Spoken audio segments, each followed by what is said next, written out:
안녕하세요, 겉핥기TV입니다. 구독, 좋아요, 알림 설정 부탁드립니다. 오늘은 총 2부작 중 제2편인 유승민은 정말 배신자인가 알아보겠습니다. 앞서 제1편 박근혜가 유승민을 키웠다고 편을 못 보신 분들께서는 꼭 시청 부탁드립니다. 지금으로부터 17년 전인 2004년 거대 야당인 한나라당은 노무현 대통령을 선거법 위반으로 탄핵으로 몰고 간 뒤 곧바로 역풍에 직면했습니다. 국민들은 촛불을 들고 분노하며 한나라당 심판을 외치기 시작합니다. 이러한 위기에 직면한 한나라당은 선거의 여왕이라 불리우는 박근혜가 등판하며 그해 4월 총선에서 당이 골로 가고 있는 와중에 무려 121석을 얻는 예상 밖의 선전을 하며 당을 구하게 됩니다.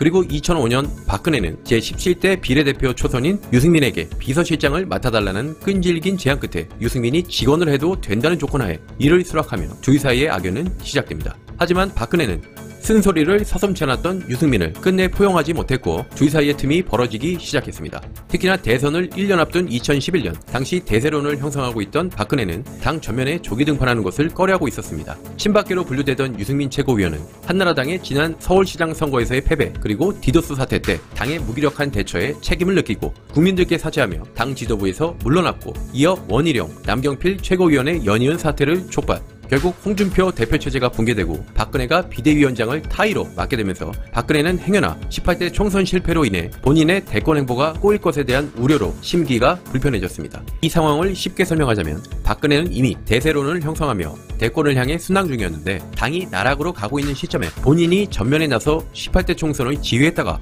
행여나 패배라도 하면 대세론이 책임론으로 바뀔 수 있으니 유승민은 끝까지나마 나를 위해 방패 역할을 했어야 한다 이겁니다. 하지만 우려와는 달리 박근혜는 총선을 승리로 이끌게 되지만 유승민과는 본격적으로 멀어지게 되는 계기가 됩니다. 그 후에도 유승민은 당명을 한나라당에서 새누리당으로 바꾸려는 박근혜에게 새누리당의 당명에는 철학과 가치가 담겨있지 않다며 반대, 총선 직후에는 박근혜에게 소통과 판단에 문제가 있다 직언, 그리고 2013년 박근혜가 제18대 대통령이 된 이후에도 유승민은 정부의 잘못된 정책이나 인사에 대해서도 쓴소리를 마다하지 않았습니다. 2014년에는 그 유명한 청와대 얼라 발언 등으로 인해 박근혜와의 골이 더욱 깊어지기도 했는데요. 어쨌든 이때부터 박근혜는 노골적으로 유승민을 견제하기 시작합니다. 일례로 박근혜는 원내대표가 되고자 했던 유승민을 낙선시키려 친박 세력을 등판시키고 근무 시간인 국무의원들을 의원총회로 보내 투표를 시킬 정도로 적극적이었습니다. 하지만 유승민은 친박 세력들의 거센 저항에도 불구하고 자력으로 원내대표에 당선이 됩니다. 그리고 박근혜 정부 3년차를 맞는 2015년 유승민과 박근혜의 관계는 사드 공론화, 증세 없는 복지, 공무원 연금 개혁, 국회법 개정안 등으로 돌아올 수 없는 강을 건너게 되는데요. 이 부분에 대해서 간단히 살펴보자면 첫 번째, 사드 공론화. 당시 사드 도입과 관련해 미국과 중국의 한반도 담당 인사들이 동시에 방한해 한국 정부를 협박하고 있었고 박근혜 정부는 미국과 중국 사이에서 갈팡질팡하며 사드 배치는 고려하지도 않고 논의하지도 않는다. 그럼에도 사드가 있으면 도움은 될 것이고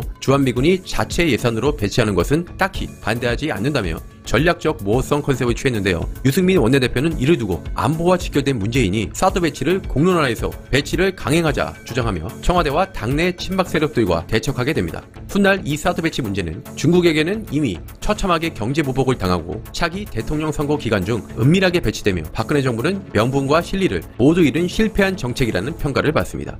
이때 만약 공론화를 통해 전공법으로 나갔으면 어땠을까 하는 아쉬움이 있는데요. 유승민은 사드 도입과 관련 모 방송사에 출연해 다음과 같이 말했습니다. 사드는 기본적으로 북한의 핵으로부터 우리 국민의 생명을 보호하는 방어형 무기이고 우리 군사 주권에 관한 이야기입니다. 우리가 국내에서 사드 배치를 두고 정치권에서 찬반으로 분열이 되니까 중국이 이간질을 시키고 경제적인 압박 수단을 동원하는 겁니다. 사드 조기 배치로 입장 통일을 하고 중국에게는 사드 배치 문제는 양보하거나 타협하지 않겠다. 경제 제재를 한다고 해도 소용없다 밝힙시다. 경제 제재를 하면 중국은 피해 안 받겠습니까? 중국에 우리의 입장을 분명히 전달하면 오히려 경제보복을 철회하거나 혹 경제보복을 받더라도 시간을 덜 끌고 관계 개선도 더 빠를 수 있다며 전공법을 주장했습니다.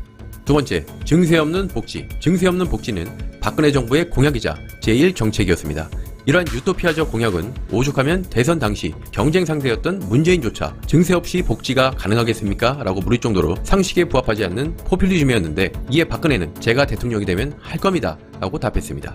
이렇게 제18대 대선에 당선된 박근혜는 부임 후 세출 조정과 지하경제 양성화를 통해 집권하는 5년간 134조 5천억 원을 조달하겠다는 재원 마련에 대한 부분을 강조, 증세 없는 복지를 실천하고자 했으나 유감스럽게도 담배세, 주류세, 주민세 등의 세금을 인상해왔고 그 결과 세수입 액수가 역대 최다 정권 타이틀을 거머쥐는 결과를 낳았습니다. 이는 엄연히 공약을 무시하는 행위이자 국민을 기만했던 행위로 평가받고 있는데요.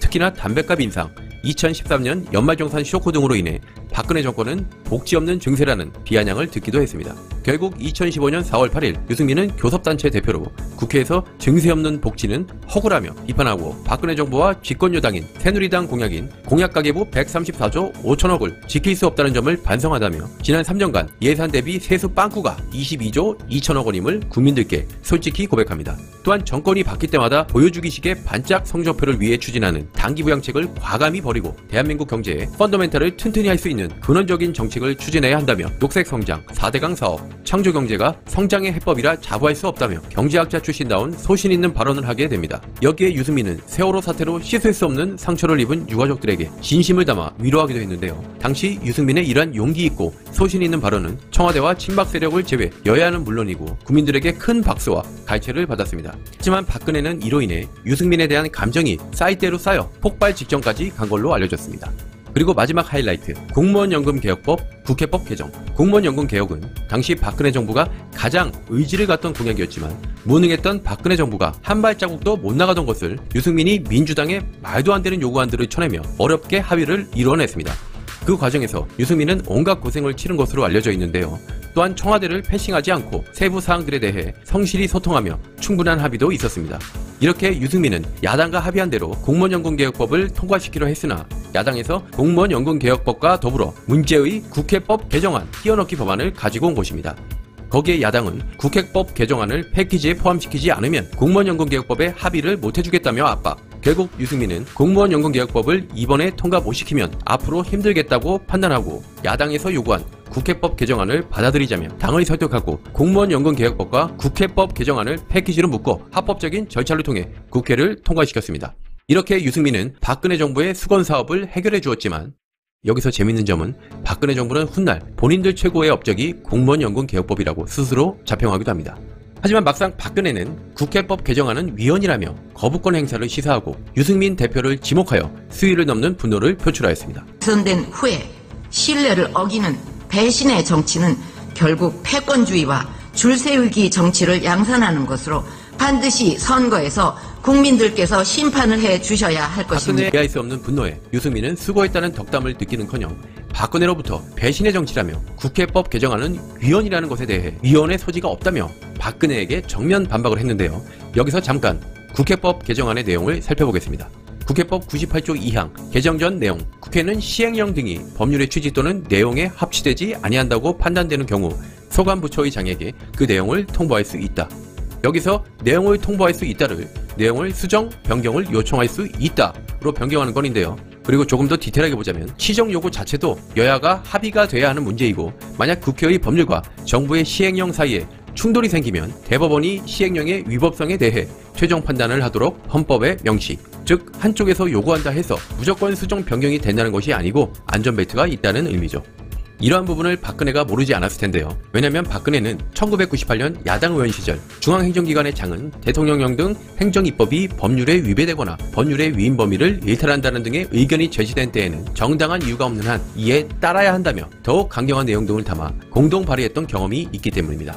때문에 이를 두고 많은 사람들은 수정 요구권을 국회가 갖느냐 마느냐는 이미 본질이 아니고 박근혜가 유승민에게 그동안 쌓여왔던 감정을 풀기 위한 뭔가 핑계거리를 찾고 있었다는 의견이 많았습니다. 만약에 국회법 개정안이 문제였다면 박근혜는 여기에 동의 안 한다며 헌법에 보장된 거부권을 행사하면 국회로 다시 돌려보내 없애버리지 말지 정리가 되면 그만인 것입니다. 결국 이 일을 계기로 유승민은 박근혜와 친박들의 거친 말들과 노골적으로 원내대표직에서 사퇴 압박을 받게 되고 심지어 야당까지 침묵하는 것은 물론 절대 다수로 자신을 지지했던 동료들까지 흔들리게 되며 외로운 두 투쟁을 시작하게 됩니다. 하지만 유승민은 상권 분립이 보장된 대한민국에서 대통령 말 한마디에 여당 원내대표가 물러난다면 과연 국민과 역사 앞에서 떳떳할 수 있을까? 과연 무엇이 옳은 길일까? 13일간 고민과 번뇌를 반복한 끝에 결국 사퇴를 결정하게 됩니다. 그리고 이듬해 총선이 가까워지고 당내에서는 공천 국어를 위한 누가 친박이고 진박이고 간별사까지 나타나며 생계형 정치인들의 온갖 추태를 보여줬는데요. 그 와중에 당은 유승민의 공천 문제로 무척이나 시끄러워졌습니다. 공천위원장은 박근혜의 가정교사라 불리우는 친박의 핵심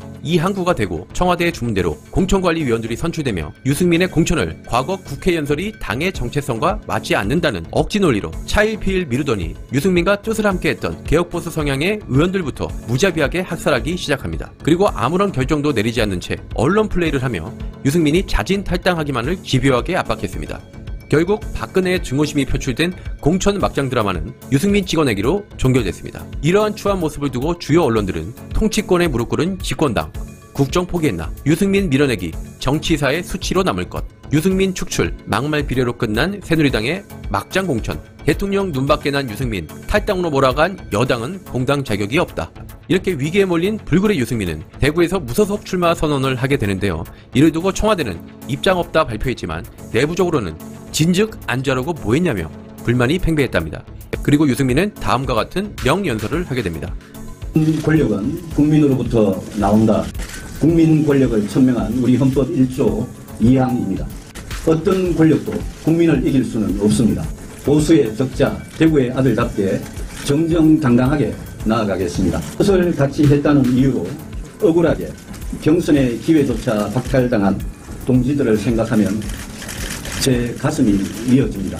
제가 이 동지들과 함께 당으로 돌아와서 보수개혁의 꿈을 꼭 이룰 수 있도록 국민 여러분의 뜨거운 지지를 부탁드립니다. 감사합니다. 당시 유승민은 전국 각지의 국민들로부터 수많은 격려와 지지를 받았습니다. 결국 유승민은 제20대 총선에 무소속으로 출마해 4선 국회의원이 되었고 당선 직후 새누리당 대구시당에 복당계를 제출하게 됩니다. 당시 복당 신청을 승인할지 당내에서는 갑론을박이 벌어지고 박근혜는 노골적으로 유승민에게 불편한 감정을 드러냈지만 결국 새누리당은 비대위를 통해 복당을 허용하게 됩니다. 그리고 시간이 흘러 2016년 대한민국은 우리 헌정사상 처음이자 역사의 길이 남게 될 큰 사건이 터지게 됩니다. 대한민국 제18대 대통령 박근혜는 개인적인 은인이라는 영세교 교주 최태민의 딸이자 후계자인 최순실을 어떠한 적법한 절차도 없이 대통령의 중요한 의사결정과 국정운영, 인사 문제 등을 광범위하게 개입시켰으며 최순실이 부당한 권력을 바탕으로 사적인 이익을 취하고 국정농단을 일삼는 것을 방조하였습니다. 이렇게 박근혜는 헌법과 법률을 광범위하고 중대하게 위배했고 국민들은 분노하며 대통령 탄핵을 외쳤습니다. 심지어 보수 언론조차도 등을 돌리기 시작했는데요. 당시 박근혜는 역대 대통령 중 최저 지지율로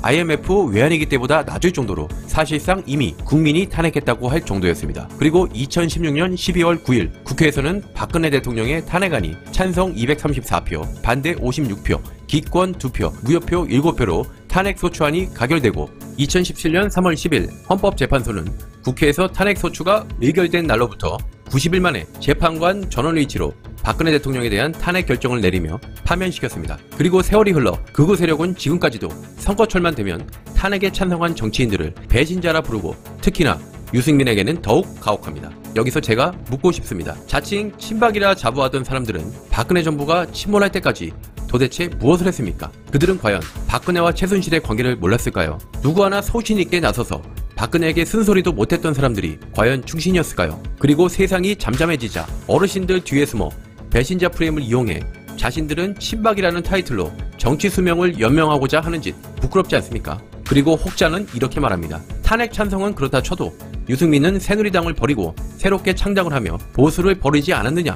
당시 비박 세력은 당 지도부 전면에 포진해 있던 친박 세력들의 교체를 요구하고 국민들께 진심으로 반성하며 새롭게 보수를 세우고 개혁하고자 했습니다. 하지만 친박은 반성하지 않고 끝까지 기득권을 지키고자 했습니다. 과연 이들과 함께 보수 재건이 가능했을까요? 그리고 또 혹자는 말합니다. 유승민이 좌파 정권 탄생의 1등 공신이라고. 팩트를 말하자면 국회 탄핵 소추안이 통과되기도 전에 이미 국민들은 등을 돌리고 그 분노가 하늘로 치솟았습니다. 당시 정권 교체의 1등 공신이 국민이 아니었을까요? 만약 과거로 돌아가 유승민이 박근혜를 옹호하고 2021년 현재 극우 세력의 수장으로서 어르신들 앞에서 위용을 뽐내고 있다면 역사는 과연 유승민을 충신으로 평가하게 될까요? 아니면 부패한 권력을 방조한 부역자로 평가하게 될까요? 마지막으로 이회창 전 총재가 박근혜에게 남긴 조언으로 이 영상을 마치겠습니다. 배신 정치를 하면서 질타하는 모습을 TV에서 보고 내가 참 깜짝 놀랐습니다. 그리고 참 가슴이 아팠어요. 솔직한 심정을 말하자면 박 대통령이 선무관 대통령이 되면서 의원 같은 능력 있고 소신 있는 정치인을 내칠 게 아니라 모든 꼭 껴안아 가야 한다. 이게 내 심정입니다. 이상 겉핥기 TV였습니다.